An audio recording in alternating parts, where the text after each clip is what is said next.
met before this call, and I basically got a text of, "Hey, we're so busy. Let's do next week." They had generated 131 appointments from a fair this Saturday, and they had an after-school program. That's what that Goddard thing is, with 40 kids, and they had 10 first intros last night. So just to give you a sense of some of these things, that's what they look like today, Wednesday, on whatever it is, the 5th of June, from just a couple of activities they've had in the last week. Um, so I wanted to make sure I shared that with you, and then I wanted to make sure we shared. Uh, this is Stephen D. Castillo. He was out doing a program at summer camps and daycares. You can tell what was going on, how many kids were there, and so forth. And he's a Um, Krav school. yeah, he's a Krav Maga school, and I wanted to make sure you saw that this had been shared. Um, there's all kinds of information, and I know this sometimes there's so much information it gets buried. But this is we had talked about in our meeting yesterday, the live booth events and how to make that work. And we had shared this script, which is from Tim Harrison's school in Joliet, however you say that, Illinois. Uh, if you don't know, he did I think 119,000 last month. I don't. Well, that was April. I'm not sure what his where he finished in May, but uh, he in all likelihood will be 1.5 million one location this year. He was I believe it was 1.3 million last year at that one location, and this is one of their better feeder programs. So I guess we posted a couple times, but that was the um, uh, live event procedures directly there. So just as reference, if you hadn't had a chance to look at and see that stuff yet. But hey, let's. I'm going to go a different direction here for a second. And Bob, I haven't seen Tim. Maybe Tim is here. There's a Timothy. Anybody who's Yep. here, pop in on video here. But hey, let me give everybody a little bit of a background and revert for a second, if you don't mind. And for those of you who know all this, I apologize. For those of you who didn't know all of this and don't care, I apologize. And for those of you who find it valuable, great. But let me give you a little background. I started in 1969, so that makes me sound a lot older than I am, or at least older than I will admit to be. But we were in the YMCA in Tulsa, Oklahoma. We were in a YMCA, YWCA, and Oral Roberts University, Tahlequah Junior College, and I think University of Tulsa at the time. And all of those were little bitty, poorly run, very inexpensive clubs, run just as you might expect a YMCA or a YWCA to be. Um, the only thing that makes that relevant, and if you've read the book or seen the anything of Kiyosaki, um, Robert Kiyosaki, I'm confusing Guy Kawasaki with Robert Kiyosaki, but his Rich Dad Poor Dad series, to a great extent, my martial arts background was Rich Dad Poor Dad story, because we happen to be a branch of satellite, if you will, of the Junri Institute. And the Junri Institute at the time was operating multiple schools in Washington, D.C. By the time I got there, they had gone to 9 and then 13 locations. They were a multi-million dollar operation in the 70s and 80s. And, the inflation factor is pretty dramatic on that. So, I would say they were in the range of a $10 million a year operation on the karate school site, much less the safety equipment and everything else that we're doing at the time in Washington, D.C. So I had this group of instructors, and they're wonderful people: Grant Mulder, Greg Mulder, Bob Bowlinghouse, David Harrelson, who had all come from the Junri, Allenstein, Pat Burleson, Blood and Guts era in Tulsa, and all had the perspective that to run martial arts, you either had to be broke or you had to have a day job to support yourself. And in fact, one of them took over his family business running a janitorial supply company. The other one went and became a full-time realtor, and then ended up working in special education. And then the other one, David, basically locked himself up in his apartment for a year and practiced grand piano, trying to get into Juilliard. Uh, and so when I went to Washington, D.C., even though we were a branch of the June Rhee Institute, I went from being surrounded with people who thought you needed to be broke to run a martial arts school to Jeff Smith driving a Mercedes, whatever the model number was at the time. I think it was 450 SL. He had a nice little brown Mercedes two-door convertible. And then um, June Rhee was living in a huge home, driving a Cadillac. And Nick Okinas, who was living in I think it's Dan Rather, some famous newscaster's former home in Potomac, Maryland, overlooking the C&O Canal, driving at the time a Lincoln, and soon he was traded into a Rolls Corniche and then a Bentley Azure convertible. And so I went from this stark contrast of Grant Mulder, who told me when I moved to Denver to open schools, you can play karate for a while and then get a real job, to a group of people who were all making a substantial living running martial arts schools. And by the way, some of them were fighters. Jess went through the fighter. He wasn't making a career from fighting. He was making a career from running schools for June Rhee, which is something else I figured out pretty quickly.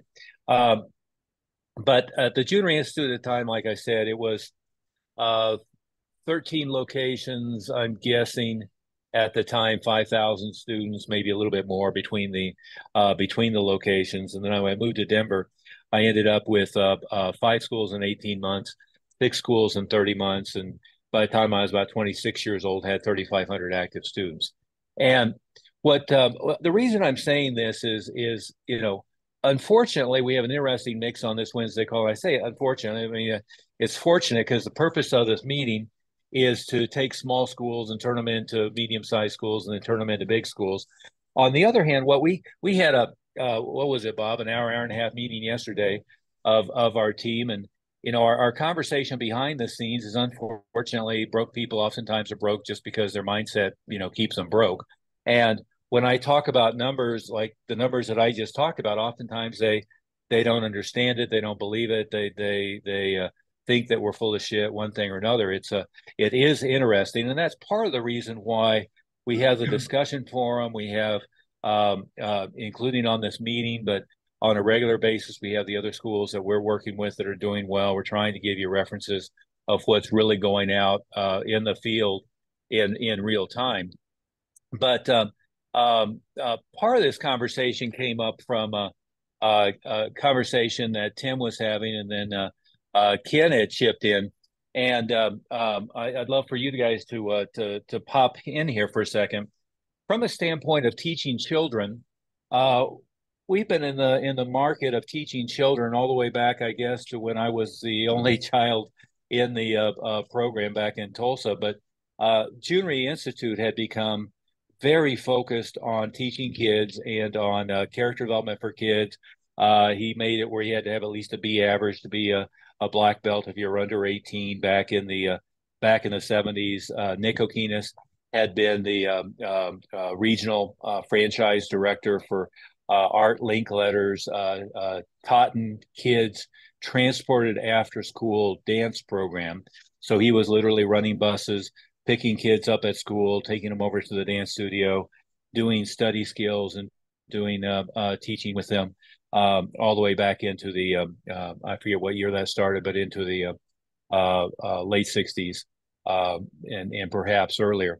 And in the conversation that was going on about teaching, and I do think this is important. There's two elements. Number one is if you have 20 students or you have 30 students or you have 40 students, it's a lot different world than if you're running a organization with 2,500, 3,000, 4,000 students. And what happens is, and my best example, and for some people using this example offends them, but I apologize if it does. But one of the people that our organization was very involved with, at least my instructor June Rhee was I mean, he passed away when I was 12, but was Bruce Lee and additionally Muhammad Ali. But Jun Rhee and Bruce Lee's interactions are very interesting. There's a great book by Jun Rhee called Bruce Lee and I. And if you pick it up, it's I've given it to a number of Jeet Kune Do guys because the Jeet Kune Do guys, pardon my language, but tend to have their head up their ass from the standpoint of running commercial schools and how to think about operations and so forth. Is if you pick up that book back into the 60s, Jun Rhee and Bruce Lee were sharing ideas on how to develop martial arts schools in one thing or another. Bruce Lee was sending Jun Rhee the ads that Chuck Norris was doing with his schools, which, by the way, was being developed in conjunction with Pat Burleson, who was Jun Rhee's first black belt in the United States. Pat Burleson and Alan Steen were number 1 and 2. Depends on how they both got their black belt at the same time from Jun Rhee.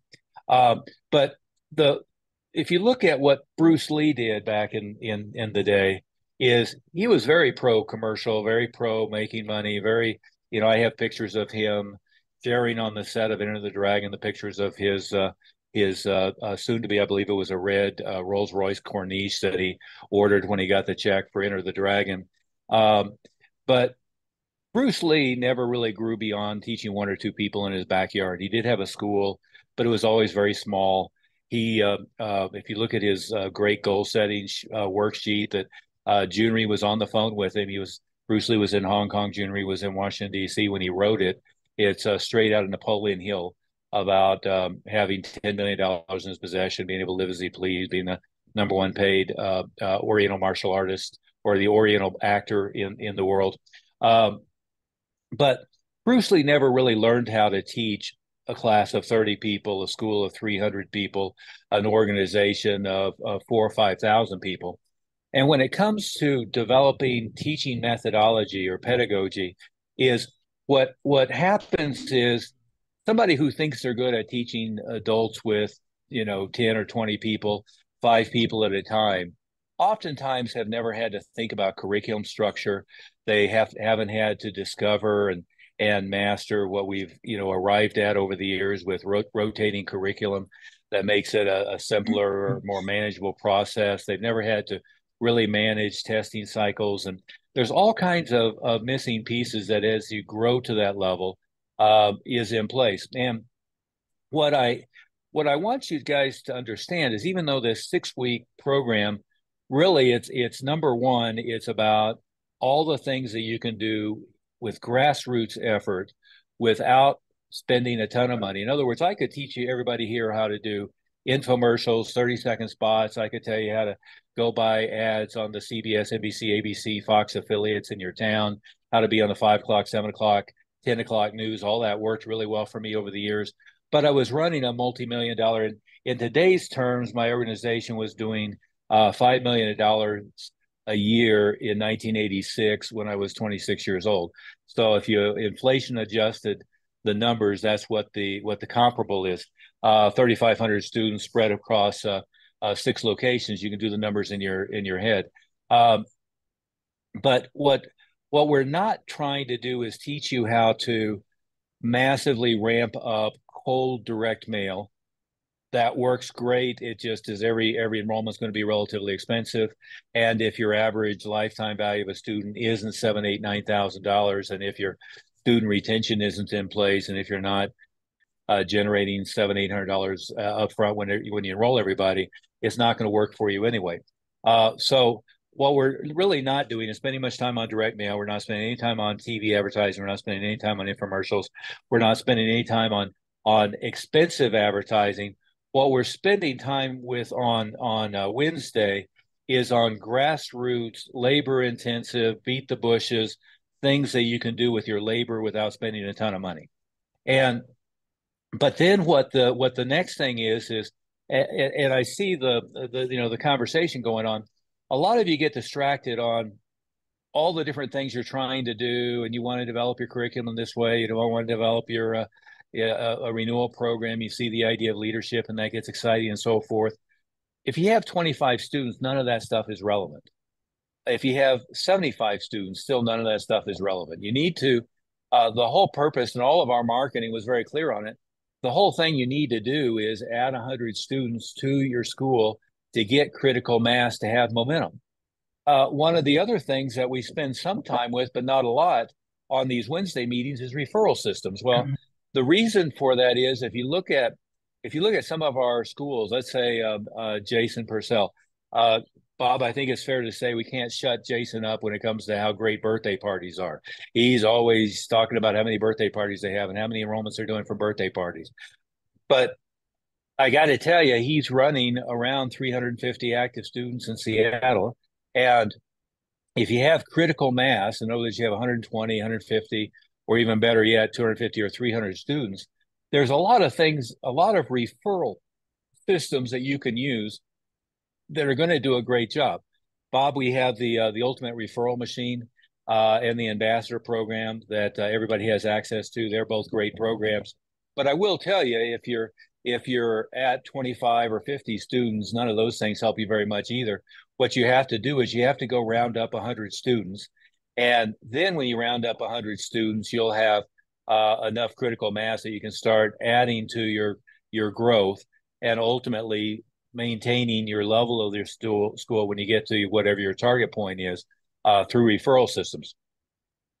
But going back to teaching methodology and so forth, when I moved to Denver, or before I moved to Denver, one of the things that I knew, again, is the rich dad, poor dad story. You know, I moved to Washington, D.C., thinking I knew how to teach karate and thinking that I knew all the curriculum and thinking that I had a high level of physical mastery. And the physical mastery was more or less true, although once I was hanging out with world-class kickboxers, that opened your eyes a little bit as well. We had, I think at the time, two, if not three, U.S. champions and the world champion. Obviously, Jeff Smith was the world light heavyweight champion. Mike Coles was U.S. welterweight champion. Roddy Batiste was U.S. middleweight champion, and so forth. But and we had some two of the three at the time world champions in forms. John Chung and Charlie Lee were both on staff. The third that I put in that list is George Chung, who recently bought Black Belt Magazine, who's a good friend of mine. But one of the things I figured out before I moved is June Rhee was doing a great job on things like buying TV spots on the Kung Fu TV show and buying ads constantly in the Washington Post. And he was doing a great job getting press everywhere you look, Washington Post, Washington Times, on TV, and so forth. And one of the things that I realized is that working in the school, or before that, working in the switchboard, they were really good at generating a flood of incoming calls, but I really didn't understand how they were doing it. And June Rhee, to his great credit, let me go through the file cabinet. They showed me the records. I went and lived at the Library of Congress. I went in and lived at the Federal Trade Commission, who at the time was doing hearings on health clubs, and read through all the materials that they had subpoenaed, and which was all of the training, internal training documents and all the internal documents for every major health club chain in the country, as well as some of the bigger martial arts organizations in the country. So all of the stuff that was not supposed to be public was easily on record at the Federal Trade Commission. You can debate whatever ethics they had by making it a public record, but I had open access to it, and for a dime a page, I could copy anything I wanted. I moved to Denver with a 5-page file cabinet. So before I moved out here, I figured out I needed to do a deep dive on marketing, and in fact, obviously did that fairly well because I managed to enroll 3,500 students in the first 3 years. But the second thing I learned is that although I had been trained really well on how to teach martial arts from the standpoint of a school with 200 or 300 students by June Rhee, from the standpoint of really understanding what they were doing on a broader basis for curriculum design, teaching methodology, and so forth, I needed to do a deep dive on that. And again, one of these lucky incidences is my third black belt was a gentleman by the name of Dr. Lorenzo Trujillo. He had a master's in dance kinesiology, a master's in education administration, a PhD in education in psycholinguistics, and later on, while he was working for me, he went back and got a law degree. But I had pulled Lorenzo aside and said, I need to have the equivalent of a PhD in educational design methodology, teaching structure, so that we can develop this at the highest level. And I went to work for years, but certainly deep dive with him for about 3 years on really going through all the current literature at the time and then staying on top of the literature as it went. A lot of the educational methodology literature that comes out of the educational establishment, sadly, is complete horseshit. But some of it is useful and some of it is applicable to what we're doing, and you can go through that thoroughly. Um, One of our other associates, he doesn't come in on the Wednesday meetings, but he's here on the Thursday and the Tuesdays usually. Is Greg Moody, who also has a PhD in education and in psychology. And one of the things that we teach our members long term, again, not on Wednesdays, but is truly in developing internal teaching methodologies, instructor training, curriculum structure, classroom design, and all the things short of how to teach Shotokan or BJJ or Taekwondo or whatever it might be, given that we have a wider range of styles and backgrounds, and certainly don't want to get into an argument about where your sporting leg should be on a side kick, or how you should properly do a chokehold or something like that. But with this program, what I do find, and go back to our conversation yesterday, is one is the biggest barrier we have with people who are running a small school is expanding their thinking and getting them out of being broke. So getting them out of being my instructors, Bob Ollinghouse, Grant Mulder, David Harrelson, and get them into being my instructors, Jeff Smith, Nick Kokinas, and June Rhee. And so what I would hope that everyone would do is, one, to empty your cup and to realize that you don't have to take a vow of poverty to run a martial arts school. However, in order to go from 25 students or 75 students, to go from 8,000 a month to 30,000 a month, which we consider kind of foundational to be 100 students and 30,000 a month or more. That's kind of foundational numbers. Is to go from that, it either takes a lot of hard work. So you got to get out and beat the bushes. You gotta have the tabling at a fair or carnival. You got to be in the summer camps or daycares. You've got to be in the apartment complexes or condo complexes to get to the adult market. You've got to be in the big employers to get to the adult market. You've got to be in the elementary schools to get to the kids market, et cetera. Or you've got to spend a lot of money. When we rolled out the franchises, a startup, one of the things that I learned from other franchisors is that the problem would be is they would sell a franchise, and then the person would spend all their money on facilities and spend all their money on getting open, and then not spend their money on marketing. So uh, I think it was the owner of It's Just Lunch. I was having lunch with her, and she shared the idea, which I cloned, which we made a new school set aside a $35,000 marketing budget to be spent over the first 2 months to get the doors open and to really ramp it up. Now, I'm assuming on these Wednesday meetings that none of you have $35,000 that you can put into direct mail, into marriage mail, and into newspaper inserts and so forth. So we're just doing strictly grassroots stuff. Uh, but the lesson is that people have this misperception. Look at the old Kevin Costner baseball movie. If you build it, they will come. It doesn't matter how great a martial arts teacher you are. It doesn't accelerate your referrals. It doesn't matter how highly technically skilled you are, or how many times you traveled to Brazil or to Japan or to China or wherever it might be. If your retention is bad, and retention systems mostly don't have anything to do with your resume, they have to do with your relationship with your students and your ability to help them set long-term goals and long-term ability to follow through. And so most of the martial arts community get stuck in this trap where they're focused on their own development and think that's going to suck in students. No, the only thing that sucks in students is they love you, they have long-term goals, they're excited about your classes, and you implement referral systems, birthday parties, pizza parties, buddy days, ninja nights, movie nights, board breaking days, etc., that gives them an easy entree to bring their friends in.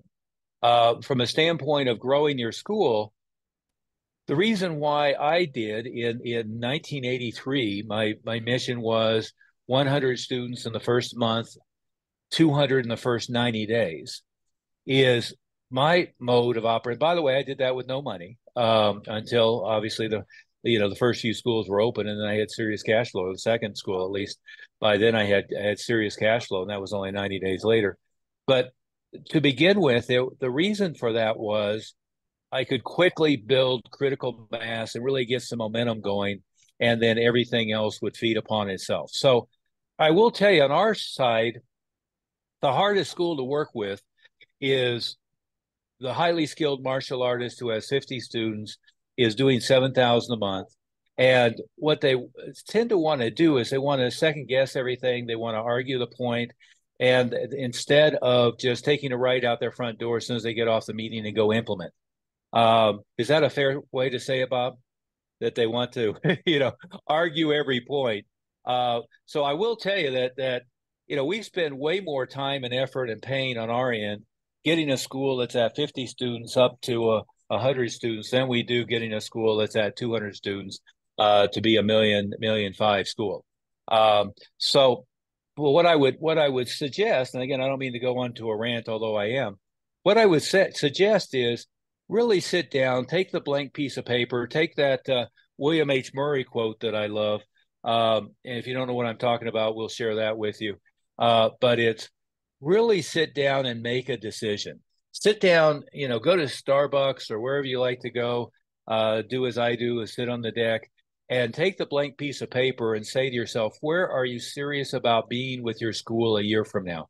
What are you going to do to make sure that you hit those goals? How do you expand your thinking? And then point number two is, am I willing to do whatever it takes to get to that point? If you're willing to do whatever it takes to get to that point, and your mission is to make a full-time, credible living running a martial arts school, then we will give you all the tools that you need to do that. And at every step of the way, we will give you the pieces that you need in order to move to that next level. But what you don't want to do is get bogged down and second guessing every little piece of the thing. You got to just pull out all the stops. And if you have a ton of money to put into this, we can talk about where you should spend it in paid advertising. You are not going to ramp up quickly just using Facebook and Google. You have to ramp up quickly spending money with additional media, starting with direct mail, with targeted direct mail, with expansive multi-step direct mail, and then moving into marriage mail, moving into inserts and so forth. And if you have money to throw at it, we can walk through that. My assumption tends to be that you don't. Tim, let me shift to you. You're spending a lot of time stressing about how to teach kids. What is your stress point about that? Well, it's difficult because, as you said in the opening, Well, no, I no, no, think, no, no, no. It is not difficult. So let's eliminate that. But go ahead. let me Now that I've clarify. interrupted you, go ahead. Let me Yeah. clarify what I meant when I said it. Mhm. It being my mindset, not Okay, fair enough. Fair enough. teachers. Yeah, Fair enough. yeah. I apologize for interrupting. No, that's okay. So, I mean, I agree with what you were saying in the opening.